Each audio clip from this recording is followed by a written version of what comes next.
চলেন জান্নাতের shopping mall থেকে একটু শপিং করে আসি। জান্নাতের ভেতরে বিশাল এক শপিং মল থাকবে। প্রতি শুক্রবারে সামনে পেছনে সব জায়গা থেকে ভন ভন করে মৌমাছির মতো জান্নাতীরা ওই শপিং মলে শপিং করতে আসবে। ইচ্ছে মতো দেদারসে পোশাক কিনবে, ইচ্ছে মতো শপিং করবে, টাকা দেয়া লাগবে না, ক্রেডিট কার্ড লাগবে না। সুবহানাল্লাহ পড়েন। জান্নাতে যারা ঢুকবে তাদেরকে রেশমের তৈরি পোশাক দিয়ে পোশাক বানিয়ে দেওয়া হবে। সবুজ মিহি সিল্কের রেশমি কাপড় দিয়ে ড্রেস আপ করা হবে, যেটার মধ্যে স্বর্ণ দিয়ে এমব্রয়ডারি করা ডিজাইন থাকবে।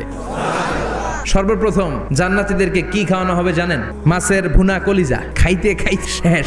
ফেরেশতারা বলবে এত খায়েন না, সামনে আরো আছে। পুরুষদের জন্য আল্লাহ তাআলা জান্নাতের হুরদের ব্যবস্থা করেছে। সুন্দরী, রূপবতী, গুণবতী, অপ্সরা, প্রিয়ংবদা, সুহাসিনী, সুকেশিনী, সুভাষিনী, অশুভম পর্ষা, অসাধারণ সুন্দরী হবে তারা। আল্লাহ বললেন স্পেশাল ভাবে সৌন্দর্যের আলোকচ্ছটা করে আমি তাদেরকে বানিয়েছি তোমাদের জন্য। ও মুসলমান, দুনিয়ার বুকে চোখটারে নিচের দিকে নামাও।